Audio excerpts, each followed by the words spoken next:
It's the mom life. Hey everyone, welcome to another Living in the Moment with B. And Steph.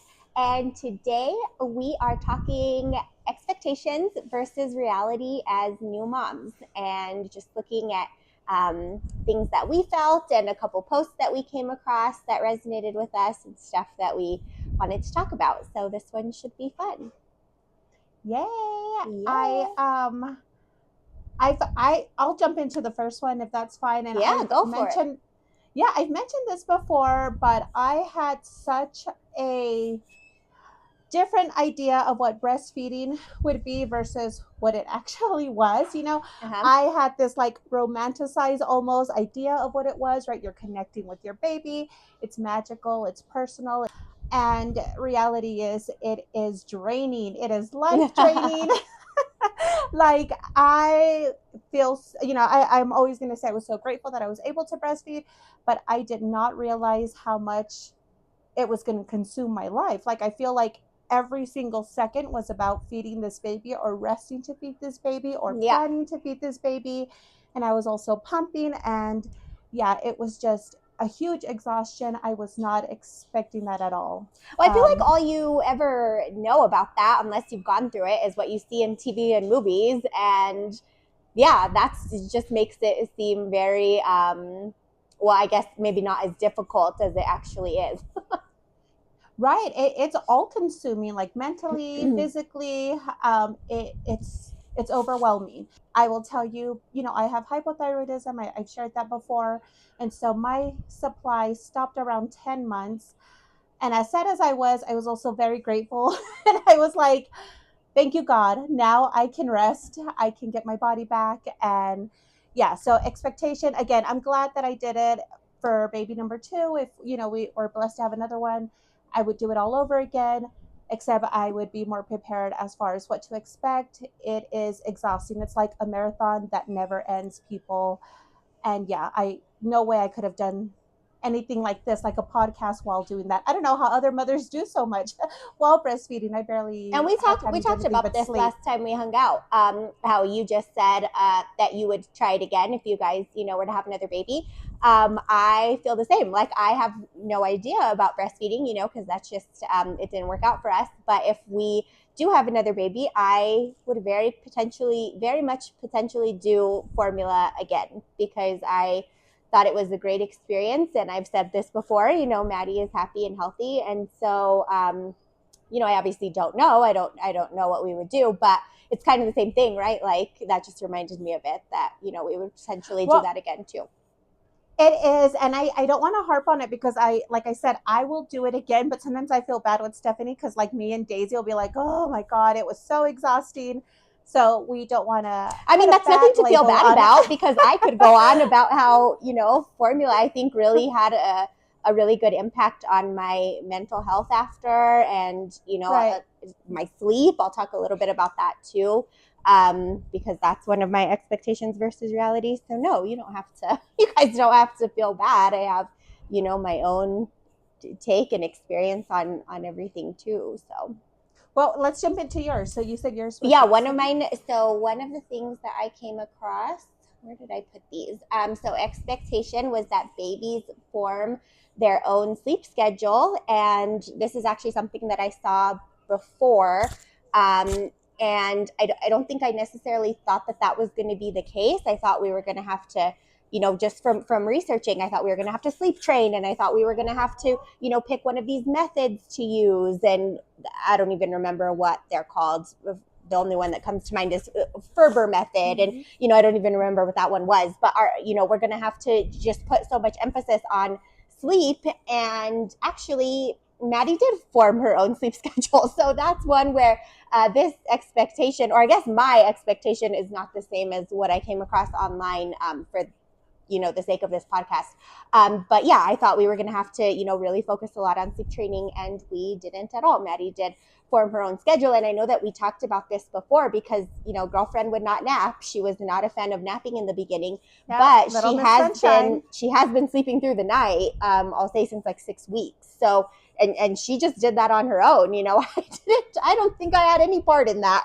She just kind of figured out her own schedule. So thank goodness. But yeah, that was something that I was expecting us to have to do that we didn't. We didn't have to sleep train. Well, and to touch base back on breastfeeding, because you said like Maddie was sleeping overnight. Well, so was JJ. He Mm-hmm. was sleeping overnight right away. So like sleeping schedule wasn't bad for me.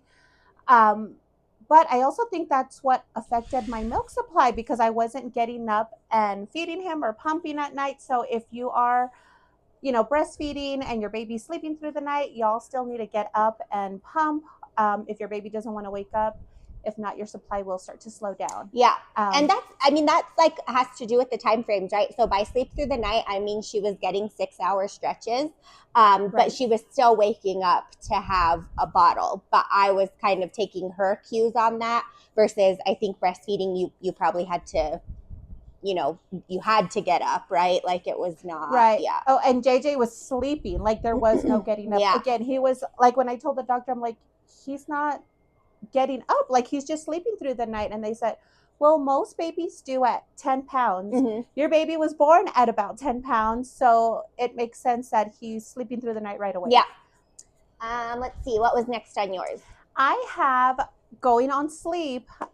When my kid sleeps, I'll get this and this and this done. So my expectation was I will get a million things done. I will catch up on house chores. I will catch up on personal time, whether it's reading. And really, it does come down to personal time, but it's more like I'm just melting away, right? Like hobbies that require no physical activity, no mental activity. Like I need to melt into TV, into the couch. Scroll. Yeah, that was my hobby. I need to just, right, like I need to just reset. I didn't Yeah. realize that when my baby sleeps, it was me just rejuvenating. I thought it was going to be me catching up, and no, honey, Oh, that's take so a true. seat, Yeah. chill. Well, that kind of ties into like sleep when the baby sleeps. That was my hope a lot of the time, right? Because you're still tired, even if she's sleeping through the night. But especially in the beginning, I was just so wound up that I could not sleep. Whether someone else was watching her or helping or she was asleep, I couldn't sleep during that time anyway. That was really difficult, I found, because I was just, it's the middle of the day, like you want to relax, but it was difficult for me to actually sleep. I couldn't. So what would you do? Or are you the cleaning type? Like Oh no, I wouldn't do anything. No, I completely, okay. I was really good about just letting things completely fall by the wayside, like any responsibilities or anything were not happening. Other than, of course, like taking care of the dog and stuff like that. But otherwise, like nothing was happening. But I would just, I would sit there and relax. So I would be on my phone. I would just kind of like zone out, like take a second, like you said, to recharge. But yeah, I was never able to actually sleep. Right. And now that we have this podcast, and guys, it's basically a full-time job. Like on top of our full-time jobs, it's so much work. We love it though, but it does take work. And so now, because I know I have to reset and I'm going to melt into a couch or on a bed or just kind of, and I'm going to scroll my phone, but I'll at least like do edits. I'll try to do something productive. Yeah. Without like physically doing something productive. Yeah. Yeah, you gotta, I can't do both. I can't do mental productivity as same as physical after watching a toddler. Like I just can't. Yeah. My body, my brain, something's shutting down, or both of them. Yeah, no, it's tiring. I guess that kind of takes me into my next one a little bit. Well, we have two, so my second one, my last one. So an expectation that I had was no screen time. And I had said that since the moment we were finding out we were having a baby. I was like, nope, we're not going to be those people that sticks them in front of the TV. And this one is sensitive, right? And so I hope that nobody judges me, because I know everyone has like really strong opinions on this. But right. I have found that I found this out right after having Maddie, was that a lot of parenting is making decisions that you don't necessarily know are right? Like you're just trying to make the best decision that you can for this person, this baby. And so that gives me like a lot of perspective on like my own parents. And I think we've talked about this before, is like everyone is just trying to do the best they can for their kids Right. and like make the best decisions that they can, right? And so anyway, I found this out really early on, right away, when I had to be readmitted to the hospital for postpartum preeclampsia. They gave me the option to have Maddie there with me, and I just kind of had to think that through. Like, it was heartbreaking to not be with her, right? But at the same time, I didn't want her back in a hospital. Who wants to do that? You know, Right. it's unpleasant to be there. The medicine that they had me on was so strong, you can't even hardly function. It's like a muscle relaxer, I'm pretty sure. And so it wasn't going to be beneficial to her, right? So it was hard to be away from her for those 3 days. But I thought I was making the best decision to keep her at home, in this case with my mom and with her dad, with my husband. And, so right away we had to make this decision, right? And so I feel like already, it starts right away. And so when it comes to screen time, you just said we work full-time jobs. Um, so I am home with her, but I'm busy, right? I'm having to work. And so my thought process for this and what I went through with my husband was, okay, we can put her in daycare and she can get maybe more, I don't know, playtime during the day. But do we think that's best for her? Do we think that that's better than having to work at home and she watches, a little bit more TV than maybe is average for a child? Because she doesn't want to just sit there and play by herself, right? She's a baby. She wants to Right. be interacted with. And so she gets that interaction. We don't have her there watching SpongeBob. Like, she's watching, we're Miss Rachel people. We're a Miss Rachel family. But I feel like that gives her like some interaction. And so I really had to just do what felt right. And so I think that it is best for her to be home with us, and during the day, and where I can go and play with her on and off and do things on and off with her throughout the day. But where she also gets screen time. And again, my decision for that might not be anyone else's. But so that's a very long way to say that the expectation was that we were going to do zero screen time, and we actually, we do use it. We're trying, right, to make like some life changes. I just got a new job, which allows me to work way earlier in the morning and get off, early afternoon. So we still have a good chunk of the day versus what I was doing before. So, we're trying to adjust. But anyway, again, all of that to say that our expectation was no screen time, and we use screen time. So, Right. Yeah. No, I'm with you. You have to yeah, do what you have to do. And again, as long as you're doing what's best for the baby, I feel like in this world, you go through so many, like, what's important in life and what's the point of life. And you go through so many questions. And then, especially as a parent, you get back to those questions. And really, the best thing you can do in this world is be a decent person, make decent choices, and raise a decent human being if yeah, you can. And that includes making choices like this that you have to sometimes. That's why we're doing expectations and reality, guys, because what you think or what you expect is often so much different than what reality is. yeah, Because when you're standing on a pedestal and you're judging everyone versus when you're actually going through the mud and through the trenches, it's just a very different experience. And so, yeah, I with screen time, my husband was super against it.